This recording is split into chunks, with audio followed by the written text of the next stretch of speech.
जी हां दोस्तों, अजीत पवार की पत्नी ने ठुकराया शाह और फडणवीस का ऑफर। पति अजीत की आखिरी इच्छा पूरा करेंगे सुनेत्रा। शरद पवार के साथ क्या हो गई मीटिंग। स्वागत है आप सभी का। आप देख रहे हैं द राजनीति का विशेष सेगमेंट खबर और विश्लेषण। मैं हूं जब्बार खान। दोस्तों, आखिर शाह और फडणवीस ने अजीत पवार के देहांत के बाद उनकी पत्नी को कौन सा ऑफर दिया। आखिर भारतीय जनता पार्टी को कौन सा वो डर सता रहा था जिसमें इतनी जल्दबाजी में अजीत दादा पवार की पत्नी को ऑफर दे दिया। बीजेपी किस डर में इस वक्त मुब्तला है कि कहीं अजीत दादा पवार की पत्नी कुछ ऐसा ना कर दें जिससे बीजेपी की सारी बिसात बिखर जाए। मगर सुनेत्रा अजीत पवार की पत्नी ने शाह और फडणवीस के ऑफर को ठुकरा क्यों दिया और अजीत दादा पवार के चाचा शरद पवार के साथ में मीटिंग क्यों की। बेहद अहम खबर है दोस्तों, विस्तार से आपको सब कुछ बताते हैं।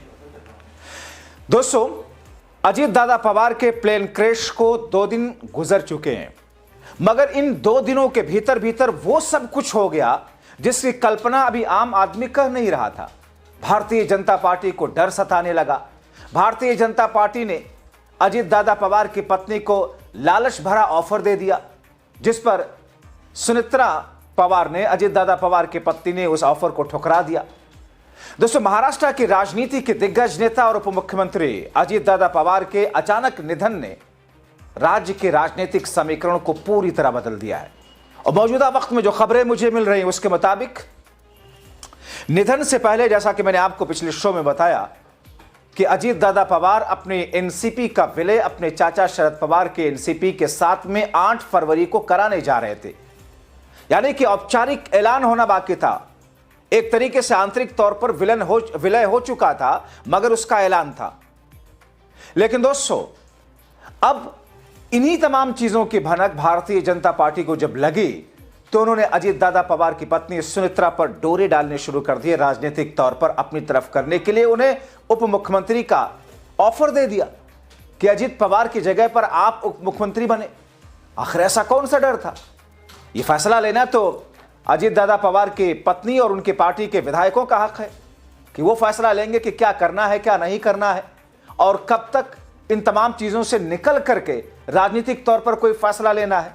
मगर बीजेपी की खलबलाहट, बौखलाहट देखिए कि उन्होंने पहले कोशिश की ऑपरेशन लोटस के जरिए अजीत पवार की पार्टी को तोड़ने की, विधायकों को अपने तरफ लाने की, और अब क्योंकि कोशिश ये थी भारतीय जनता पार्टी की कि किसी तरीके से 25 से 27 विधायकों को तोड़कर अपनी तरफ कर ले ताकि अजीत पवार की पार्टी ऑटोमेटिकली खत्म हो जाए।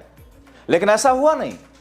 और इसी बीच में शरद पवार ने अपने राजनीतिक सूझबूझ के साथ में उन्होंने कुछ ऐसा खेल कर दिया जिसकी वजह से बीजेपी का ऑपरेशन लोटस धराशायी हो गया। और उसके बाद कहा यह जा रहा है कि शाह और फडणवीस ने अजीत दादा पवार की पत्नी सुनेत्रा पवार को ऑफर दिया। उन्हें लगा कि शायद ये आ जाएंगे और फिर जब ये आ जाएंगे तो सारी चीजें जो शरद पवार के साथ में जाने की परिस्थितियां हैं, अजीत पवार की जो आखिरी इच्छा और ख्वाहिश थी वो खटाई में चली जाएगी और आने वाले कुछ महीनों के बाद में इनकी पार्टी को तोड़ करके बड़ी आसानी से अपनी तरफ ले आएंगे, क्योंकि अजीत पवार तो है नहीं चीजों को मैनेज करने वाले। मगर दोस्तों, सुनेत्रा पवार ने एक बहुत सूझबूझ वाला काम किया।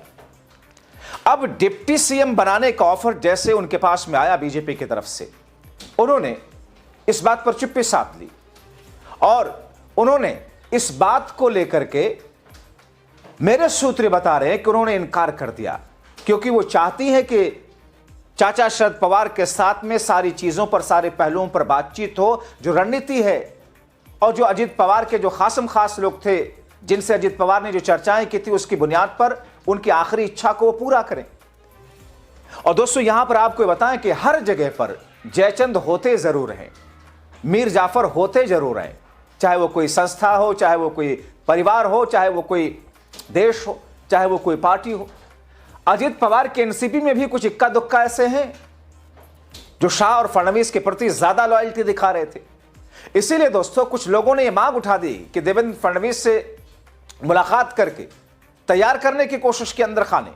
हालांकि फडणवीस से अजीत के पवार के पास रहे सभी मंत्रालय एनसीपी को देने की मांग की कुछ लोगों ने, कुछ विधायकों ने जाकर मुलाकात भी की। लेकिन कुछ ऐसे लोग हैं, विधायक हैं, जो बीजेपी के स्लीपर सेल इनकी पार्टी में बने हुए थे। अब दोस्तों, ये कहा जा रहा है कि सुमित्रा महाजन तैयार हो गई हैं, पार्टी ने उनको चुन लिया है कि वही उप मुख्यमंत्री बनेंगे। लेकिन प्रफुल्ल पटेल ने कहा कि सुमित्रा को लेकर कोई फैसला हुआ नहीं है, क्योंकि इस फैसले के पीछे वही स्थितियां हैं अजित पवार की आखिरी इच्छा। दोस्तों, एनसीपी के दोनों धड़ों के बीच में 1 करोड़ को लेकर बातचीत अंतिम चरण में थी और 1 हफ्ते के भीतर उसका ऐलान होने वाला था, मगर दोस्तों ऐसा हो नहीं सका। अब ऐसी स्थिति में दोस्तों शरद पवार के नेता हैं जयंत पाटिल, शशिकांत शिंदे, पुष्टि की है कि दोनों गुट ने मिलकर चुनाव लड़ने अंततः विलय करने के लिए योजना बना ली थी, सारी तैयारियां कर ली थी। स्वयं इस बातचीत का मुख्य हिस्सा थे अजित पवार, शरद पवार, और योजना जो थी कि जिला परिषद चुनाव के नतीजों के बाद एकता का आधिकारिक ऐलान कर दिया जाएगा, मगर इसी बीच में ये स्थिति हो गई। अब दोस्तों, जो स्थिति इस वक्त है अजित पवार के निधन के बाद, पार्टी में पैदा हुए नेतृत्व के शून्य को भरने के लिए उनकी पत्नी, राज्यसभा से जो सांसद भी हैं सुमित्रा पवार, जाहिर तौर पर सबसे पहला नाम उन्हीं का होना है। भारतीय जनता पार्टी दूल्हे का फूफा बनकर के अपने राजनीतिक महत्वाकांक्षाओं को पूरा करने के लिए उन्होंने सीधे सीधे ऑफर दे डाला। कम से कम इतना तो सोच लेते कि आज अभी 30 जनवरी है, 28 जनवरी को यह हादसा हुआ है। 1-2 दिन के भीतर आपने पार्टी तोड़ने की कोशिश कर ली, आपने उनकी पत्नी पर राजनीतिक तौर पर डोरे डालने शुरू कर दे कि आइए हम आपको डिप्टी सीएम बनाते हैं। आप छोड़ देते 2 दिन 4 दिन, कम से कम 13 दिनों तक तो छोड़ते, 13वीं तक का इंतजार करते, मगर ये बीजेपी की बौखलाहट थी। अब ऐसी स्थिति में दोस्तों अंदर खाने सुमित्रा पवार को तैयार करने के लिए अजित पवार के एनसीपी के कुछ विधायकों को अपनी तरफ भी कर लिया भारतीय जनता पार्टी ने।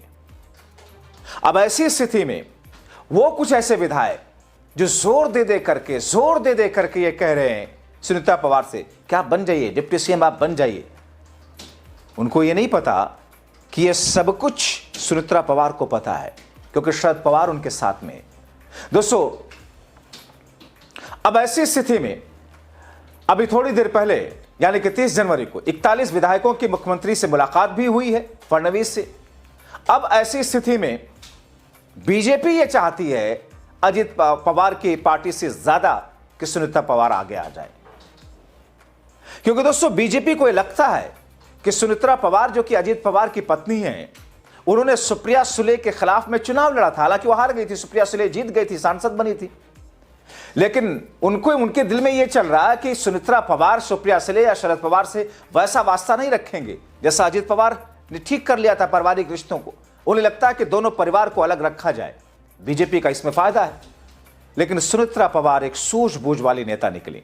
हालांकि दोस्तों शरद पवार गुट के नेताओं ने भी अजित पवार के निधन के बाद सुमित्रा पवार से मुलाकात की, और अब कहा यह जा रहा है कि एक मीटिंग इस बीच में सुमित्रा पवार और शरद पवार की भी हुई है, जिसमें यह फैसला हो चुका है कि तालमेल परफेक्टली वैसा ही है जैसा कि अजित पवार और शरद पवार ने तय किया था।